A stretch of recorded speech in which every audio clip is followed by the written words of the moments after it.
Hello बच्चा लोग, कैसे हैं आप सबका फिर से एक बार स्वागत है आपके चैनल साइंस अनलॉक्ड में। और मैं आपका फिजिक्स टीचर मधुर मिहिर आपके सामने फिर एक बार लेकर आया हूँ एक नया टॉपिक क्लास 12th का, जिसमें आज हम लोग डिस्कस करेंगे कूलम्स लॉ के next topic forces between multiple charges के बारे में, जिसे हम लोग शॉर्ट में क्या कहते हैं, सुपर पोजिशन प्रिंसिपल। क्या कहते हैं जिसे हम लोग? Super position principle. मतलब अगर किसी एक पॉइंट पर कई सारे फोर्सेस लग रहे हों तो उसको हम कैसे कैलकुलेट करेंगे, वो हमारा क्या होता है, किस तरीके से डिराइव होगा, किस तरीके से उसको हम डिफाइन करेंगे, किस तरीके से वहाँ पर हम उस पॉइंट चार्ज पर लगने वाले फोर्सेस को कैलकुलेट करेंगे, ये हमको बताएगा सुपर पोजिशन प्रिंसिपल। ओके, तो आइए हम लोग अपना स्टार्ट करते हैं टॉपिक सुपर पोजिशन प्रिंसिपल। तो बच्चा लोग देखिए, यहाँ पर सबसे पहले हमारा जो सुपर पोजिशन प्रिंसिपल है उसका स्टेटमेंट क्या कहता है। देखिए, कहता है कि if a system contains a number of interacting charges then the net force on any one charge due to other charge is the vector sum of the forces exerted on it by all the other charges. The individual forces are unaffected due to presence of the other charges. देखिए, ये हमारे पास एक statement हो गया जिसमें हम ये जान पाए कि अगर कोई एक पॉइंट चार्ज, जैसे कि ये डायग्राम है, ये एक पॉइंट चार्ज है पहला Q1। अब इस Q1 से Q2, Q3, Q4, Qn ऐसे ऐसे करते हुए Qn चार्जेस हमारे क्या हैं, सेपरेट डिस्टेंस पर सिचुएट है।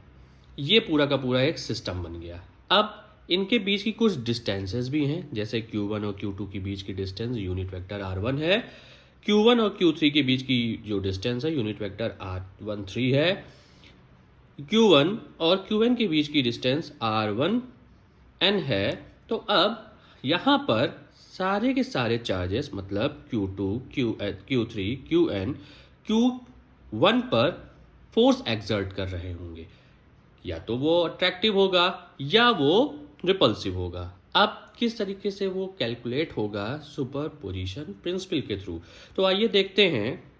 हम ये मान के चलते हैं कि Q1 पर एक पॉइंट पर हम मान के चलते हैं, तो वैसे ही Q2, Q3 और Q2 और Qn पे भी सारे के सारे पॉइंट चार्जेस एक्ट करेंगे, फोर्स अप्लाई करेंगे।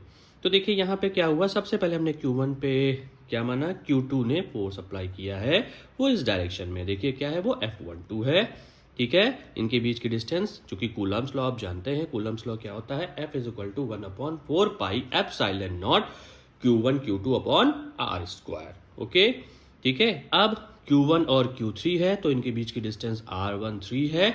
तो अब इनके बीच में लगने वाला फोर्स जो होगा उसकी डायरेक्शन किधर होगी, Q3 फोर्स लगा रहा है Q1 पर, तो उसके बीच की डायरेक्शन ये होगी। Q1 पे फोर्स लगाया Q2 ने तो उसकी डायरेक्शन ये थी।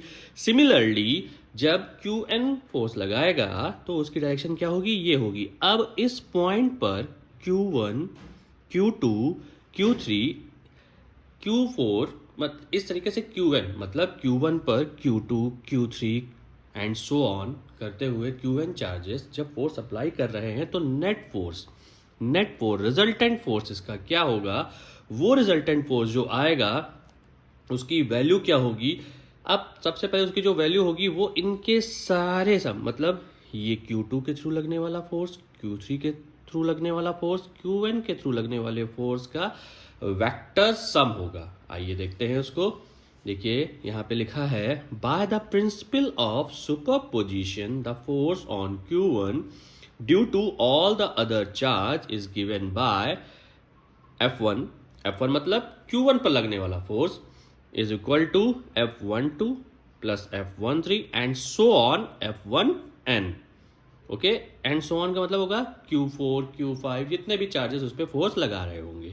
ओके, तो अब देखिए यहाँ पे क्या लिखा है, where F12 is equal to force on Q1 due to Q2, F13 is equal to force on Q1 due to Q3, F1n force on Q1 due to Qn।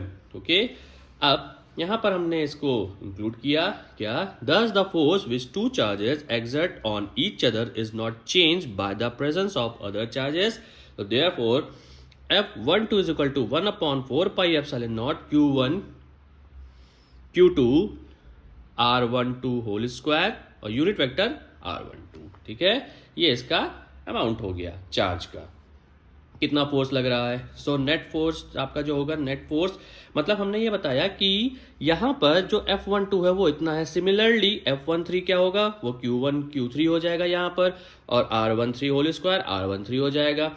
F1n क्या हो जाएगा, 1/4 pi epsilon naught Q1 Qn R1 whole square R1 unit vector हो जाएगा। तो देखिए अब यहाँ पर हमने नेट फोर्स जो लगाया वो नेट फोर्स हमारा क्या आया, F1 is equal to 1/4 pi epsilon naught, common था ये हमने बाहर ले लिया, ब्रैकेट में Q1 Q2 upon R12 whole square unit vector R12 plus Q1 Q3 upon R13 whole square unit vector R13 हो गया, प्लस एंड सो ऑन। इसी तरीके से करते हुए Q1 Qn upon R1 whole square R1 unit vector हो गया हमारा। अब देखिए बच्चा, ये हमारा क्या बन गया, हमको ये मिल गया सुपरपोजिशन प्रिंसिपल के थ्रू किसी एक चार्ज पर लगने वाले दूसरे चार्जेस के द्वारा फोर्स। मतलब अगर यहाँ पर हम डायग्राम को देखें तो डायग्राम से हमको ये चीज़ समझ में आ गई कि Q1 पे Q2 Q3 और Q1 ने जो फोर्स लगाया उसका नेट रिजल्टेंट फोर्स कितना आया। सिमिलरली Q2 पे भी फोर्स लग सकता है, सिमिलरली Q3 पे भी फोर्स लग सकता है,